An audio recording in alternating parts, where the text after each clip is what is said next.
7:11 de la mañana. Tenemos en línea al nuevo presidente del Congreso, el senador Roy Barreras. Bienvenido a RCN Mundo. Doctor Roy, gracias por estar con nosotros. Buen día. Pues muy buenos días a todo el equipo de trabajo, a esa mesa, que es una supermesa de trabajo, a Juan Carlos Iragorri, a Vlado, a Carla, a José Manuel, a todos ustedes. Y buen día para las familias que escuchan RCN Mundo esta mañana. Bueno, senador, en primera instancia, quedó subsanado y quedó claro el tema de que no hubo ninguna irregularidad, ningún vicio en la instalación el pasado 20 de julio. ¿Eso ya quedó claro, quedó cerrado? Absolutamente claro.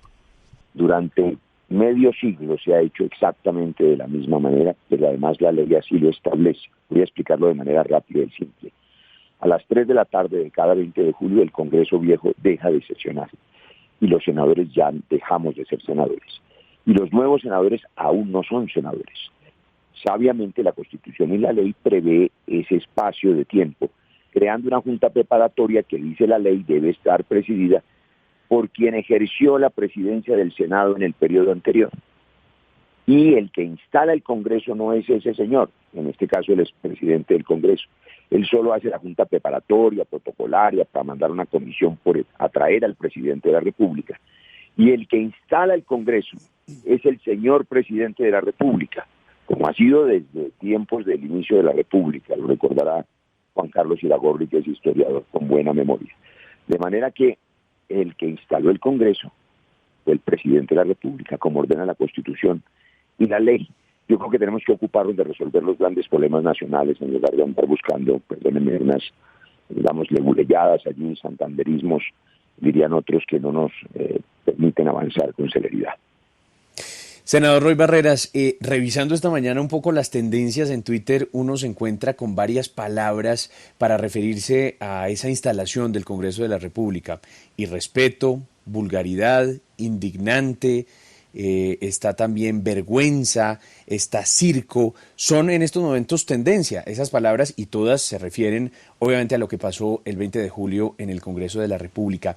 ¿Cómo hacer, senador Roy Barreras, para que los colombianos comencemos a tener una mejor imagen de lo que ustedes hacen tanto en Senado como en Cámara? Ese también es un desafío enorme que tiene usted como presidente de la corporación, tratar de devolverle la confianza a los colombianos en una institución pues que arrancó muy regular a la luz de las opiniones de los ciudadanos, pero que tiene el desafío en los próximos 4 años de ganarse el respeto si eso es posible. Bueno, yo estoy amablemente en absoluto desacuerdo con la apreciación de que arrancó muy mal.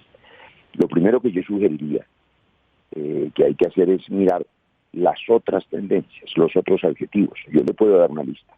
Congreso renovado, más del 65%, el mayor número de mujeres en la historia del Senado de la República, del Congreso desde la Constitución del 91, el Congreso más diverso, más alternativo, con campesinos, campesinas, ambientalistas, animalistas, indígenas, afros, jóvenes, voces de la Colombia profunda que traen un reclamo casi que histórico de décadas, represado ese reclamo por la inequidad social, por el abandono, por la ausencia del Estado, que es histórica en la medida en que el Estado colombiano, desde el inicio de la República, nunca ha podido cubrir todo el territorio. Y esas voces, por supuesto, novedosas, jóvenes, de luchadores populares que se han hecho en la calle, en el barrio, que se han hecho en las zonas del conflicto, 16 voces de víctimas, pues por supuesto se expresan. Y está bien que lo hagan.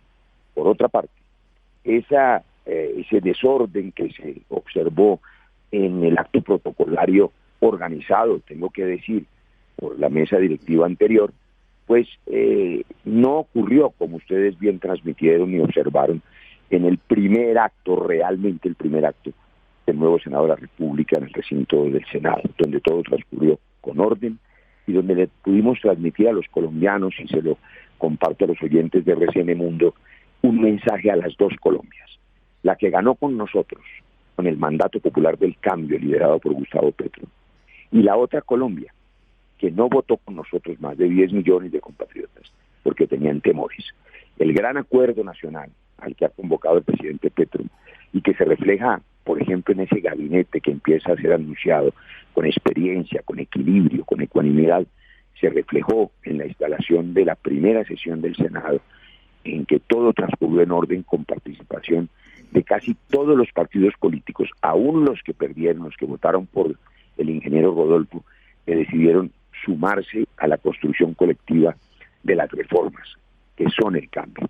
Así que este es un congreso donde se respiran nuevos aires y donde, por supuesto, vamos a trabajar de manera eficaz, no como el anterior congreso, que desafortunadamente fue un congreso muy ineficaz y muy desconectado. Doctor Roy Barreras, usted es un parlamentario de mucha experiencia, sin duda. Y el principal proyecto que tiene Gustavo Petro, el presidente electo, una vez se posesione el 7 de agosto, es la reforma tributaria. Dicen incluso que ese proyecto lo van a presentar, se le va a llegar a su escritorio prácticamente el 7 de agosto por la tarde, a las 3:30 de la tarde. La pregunta es, si todo va bien para quienes están impulsando este proyecto de reforma tributaria y se supone que hay mayorías en el Congreso, ¿usted en cuánto tiempo cree que eso podría llegar a aprobarse, ese proyecto de reforma tributaria? Porque recordemos, y lo ha dicho el propio doctor Petro, que si las reformas no se hacen el primer año, incluso en los primeros meses, luego todos los gobiernos se complican y se les dificulta la vida. Si todo va bien, ¿cuándo cree usted que habrá reforma tributaria en Colombia, la nueva reforma tributaria vigente? Gracias por la pregunta, Juan Carlos. En 3 meses, y voy a explicar por qué razón. No es porque se compliquen los gobiernos, es porque se complicaría la vida de las familias colombianas. Recuerdo solo un hecho. Las medidas de emergencia por la pandemia del COVID-19 que permitieron subsidios a las familias colombianas más pobres dejan de existir. Esas medidas de emergencia, esos subsidios se van a vencer. Y entonces el pronóstico de la FAO a propósito del riesgo de la hambruna, del hambre, cuando ya 7 millones de colombianos comen una sola vez al día, pues es una cosa que hay que evitar. Luchar contra el hambre, parar el hambre, garantizar alimento en la mesa de las familias colombianas. Y otra cosa, no solo de quienes tienen hambre crítica, sino de todas las familias colombianas que están pagando los precios de alimentos más caros de la historia, entre otras cosas porque son importados por la divisa, por la guerra de Ucrania y por la importación de fertilizantes. Todo eso implica la necesidad urgente de recursos para comprar comida, para subsidiar el alimento, y esa es la reforma tributaria. De manera que eso no da espera. Y el segundo motivo, legal y procedimental, es que, como se sabe, si no se aprobase una reforma tributaria en este semestre, pues no se pueden recaudar los impuestos en el año siguiente, porque la mayoría de ellos operan para el año tributario que sigue, es decir, para el 2023. Por lo tanto, yo espero que tanto esa reforma como las demás que son prioridad del gobierno, y no las soslayemos, la reforma política anticorrupción que está en el acuerdo de paz para arrancar de raíz el sistema clientelar corrupto de listas abiertas, permeadas por el narcotráfico, hay que cerrar las listas. Esa tiene que estar lista también el 7 de agosto. La reforma a la policía, la garantía del Ministerio de Seguridad y Convivencia, si la oficina de la vicepresidenta tiene listo su Ministerio de la Igualdad, yo espero que también se radique el 7 de agosto, y la reforma rural integral, punto 1 del acuerdo de paz. No se puede producir alimentos si los campesinos no tienen tierra donde sembrarlo y si los empresarios e industriales no tienen condiciones favorables para poder desarrollar una agroindustria competitiva a nivel global. Esa es la agenda, junto con una iniciativa parlamentaria que estamos impulsando con la oficina del senador Iván Cepeda y de la representante Catherine Jubinao, entre muchos otros, para modificar el reglamento del Congreso, recortar las vacaciones, trabajar el doble, sancionar el ausentismo, congelar los salarios. Eso también va, y va próximamente, tan próximo como el próximo martes. El martes radicaremos esa primera iniciativa. Doctor Roy Barreras, cuando usted se sumó a la campaña de Gustavo Petro y trabajó como jefe de debate, y ahora que se va a posesionar o se posesionó ya como presidente del Congreso, pues muchas personas han salido a decir que la renovación que ha prometido Petro no es tal, que ahí hay políticos de toda la vida, como es su caso, gente del establecimiento, incluso lo critican mucho, dicen que usted representa la corrupción, y otras personas que estaban en la campaña de Petro también. El doctor Petro dijo, refiriéndose por supuesto al cambio, dijo, no, es que el cambio no es que esté elegido Roy Barreras como presidente del Congreso, el cambio son las reformas que él va a ayudar a aprobar. ¿Usted qué les responde a quienes dicen, hombre, pero esto es más de lo mismo, ahora de cabeza del legislativo, un señor de toda la vida, político de toda la vida? Varias observaciones, Juan Carlos, a sus amables adjetivos transmitidos desde redes. Yo respeto profundamente la opinión del único senador, Gustavo Bolívar. Me parece que es un hombre auténtico. Él se ha proclamado, digamos, el líder de la primera línea del cambio y es bueno que haya un guardián del cambio y eso es bueno para la democracia. Todas las voces que quieran hacer oposición o crítica serán respetadas. Lo segundo, usted lo ha dicho, el cambio son las reformas. Y yo le decía ayer personalmente a este buen senador, el senador Bolívar, que pues él no ha tenido mucha oportunidad de hacer cambios porque es nuevo, porque su vida de libretista de televisión antes no permitió mayores cambios, distinto a su incidencia en la cultura popular, que habrá que evaluar, pero nosotros sí hemos hecho cambios, Juan Carlos. ¿Qué mayor cambio hace 11 años que el reconocimiento del conflicto armado interno negado durante 50 años? Lo hice en una ponencia mía. ¿Qué mayor cambio que el reconocimiento de 9 millones de víctimas en la ley de víctimas que lleva mi firma? Presenté luego el marco para la paz y luego tuve el honor de ser negociador a nombre del Estado colombiano y firmar la paz que paró una guerra de 60 años, el cambio más grande liderado por Juan Manuel Santos en este siglo XXI. Creamos las 16 curules para las víctimas. Ayer vimos por primera vez en la historia de Colombia voces de víctimas empoderadas defendiendo los derechos de sus territorios y sus reclamos justos. Esos son cambios. Yo soy el autor del Estatuto de la Oposición, que permite que el ingeniero Rodolfo esté allí y que hoy en las vicepresidencias de Senado y Cámara estén miembros de la oposición. Los cambios se hacen, no se proclaman en Twitter, ni en trinos, ni en likes. Los cambios son los que quedan para la historia y los que vamos a hacer ahora, los vamos a hacer de manera colectiva, con el concurso de todos y de todas. Es una oportunidad vital única, no podemos fallarle al mandato popular del cambio. Dos grandes motores y impulsos tiene ese cambio: cerrar la inequidad social de este país inequitativo y parar la matanza, parar las violencias. Por eso aprovecho para recordar que también radicaremos antes del 7 de agosto las modificaciones normativas que permitan silenciar los fusiles, desarmar a los violentos y someter a la justicia a los grupos ilegales.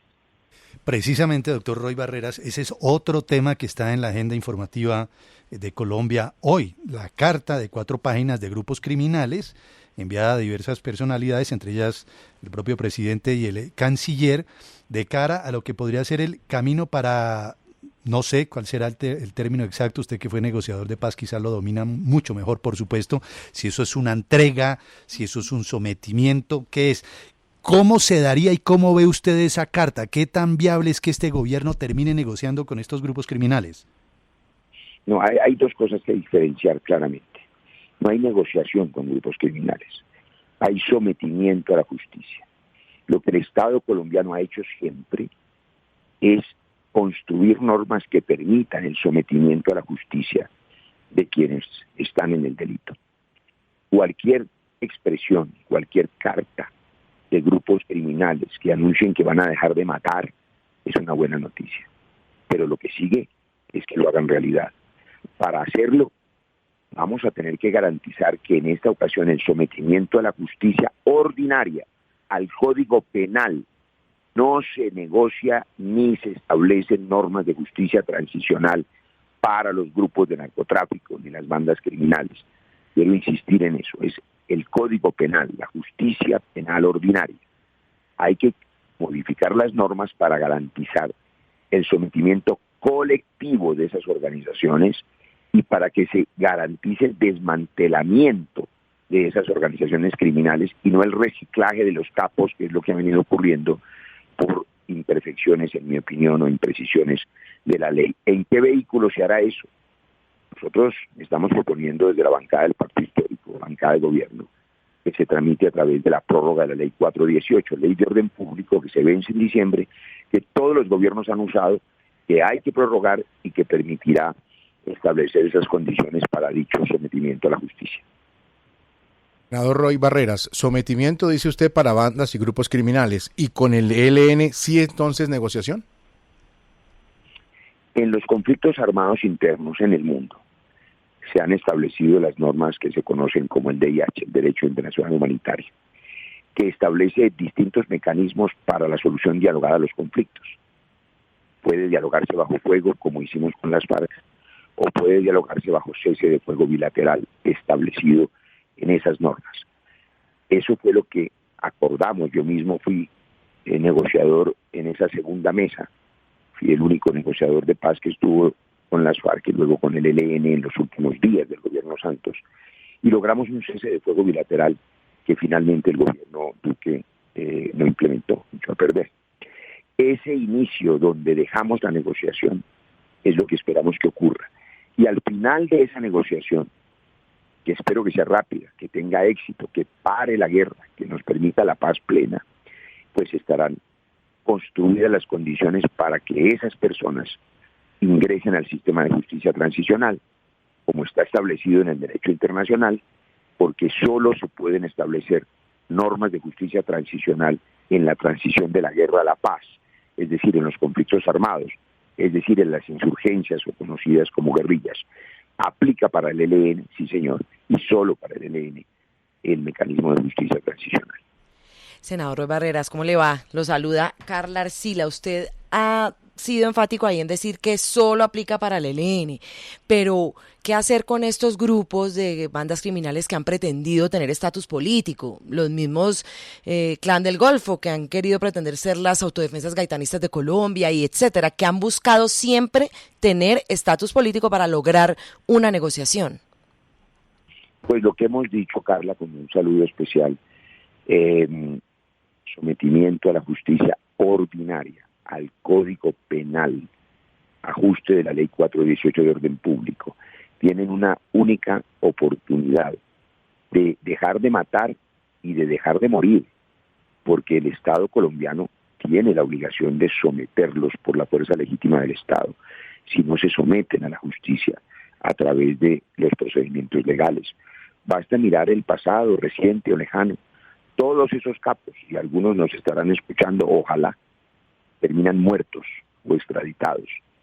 Eso no tiene sentido alguno cuando hay una puerta que les permite recuperar la vida de ellos, de sus familias, y dejar de matar a otros compatriotas.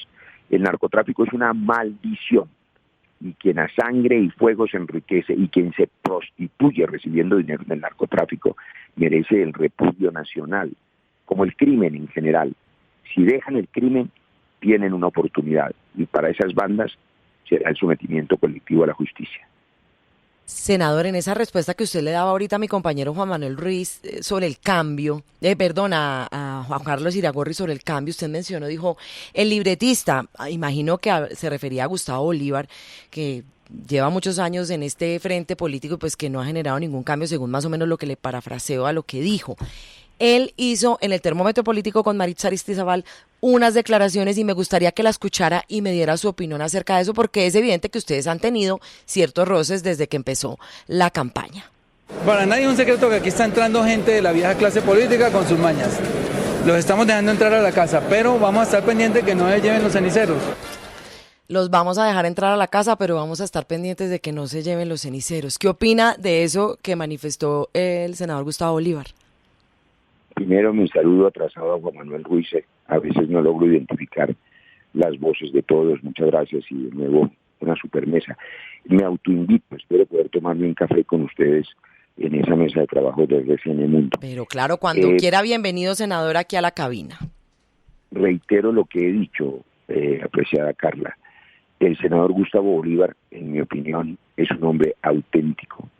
Creo que es un hombre honesto, que tiene la mejor intención de defender a los vulnerables, defendió a esos jóvenes de la primera línea, es casi que su vocero, es un autoproclamado guardián del cambio y eso es muy positivo.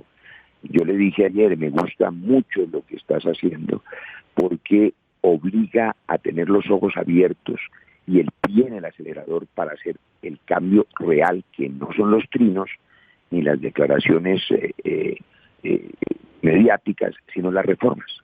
Los cambios es lo que queda. Los cambios es parar la guerra. Los cambios es desarmar a los violentos. Los cambios es sacar a Colombia de ese estigma que es humillante, en el que mientras en todos los centros comerciales del mundo, Carla, en todas las ciudades de los Estados Unidos, en Miami, en Washington, en California, en San Francisco, en Los Ángeles, en Europa, al lado de las tiendas de marca de la ropa más fina, hay una gran tienda que vende marihuana de todas las maneras, en vapor, en cremas, en vapeadores, en lociones, y nosotros seguimos matándonos. ¿A aquí ponemos los muertos y los países consumidores ponen la nariz para meterse la perica o compran la marihuana legal cuando durante 60 años tuvimos que matarnos. La prohibición es el crimen, genera bandas criminales deleznables. Pasó con el alcohol y el tabaco. Colombia tiene que hacer ese cambio. El cambio real es la transición hacia la regulación del Estado. El cambio real es la transición energética. Al final de la tarde de hoy me reúno con expertos en el tema petrolero, invitado por el doctor Francisco José Lloreda, a revisar su visión sobre el asunto del petróleo y de la transición energética. Esos son los cambios que hay que hacer. Lo demás es fábula o telenovela. 7:31, le agradecemos a Roy Barreras, nuevo presidente del Congreso. Senador, gracias, y queda extendida la invitación para cuando usted así lo disponga, estará aquí con nosotros en esta cabina. Bienvenido siempre, señor. Tomamos café o tomamos colombiana. No se imagina uno en Colombia refajo sin colombiana. ¿Alguien puede imaginarse un refajo con una cosa distinta a una colombiana? Yo creo que no. Así que allá los visitaré. Espere, senador, que pero le quiere senador, preguntar. Sí, senador, pero ¿usted con qué prefiere la colombiana? Pues para que sea serio aquí. No, yo creo que Vlado tiene razón. Comérsela, ¿con qué plato? ¿Con empanadas? ¿Con aborrajados? ¿Usted que es del Valle? ¿Cómo es la cosa? ¿Con chuleta? No, pues no me hable pues de las marranitas y los aborrajados, porque aquí me mata. Con empanaditas del Obelisco, para los que somos caleños. Buenísimo. Pero me como 30 empanaditas del Obelisco con colombiana. Pero la verdad es que es una cosa, uno puede comerse una empanada, digamos, con cualquier cosa. Pero yo creo, pensémoslo bien, el refajo que es tan colombiano, yo estaba echando cabeza ahora que los escuchaba a ustedes, y no se imaginan un refajo sin colombiana. O sea, el refajo es colombiana con cerveza, o hay refajo con otra cosa.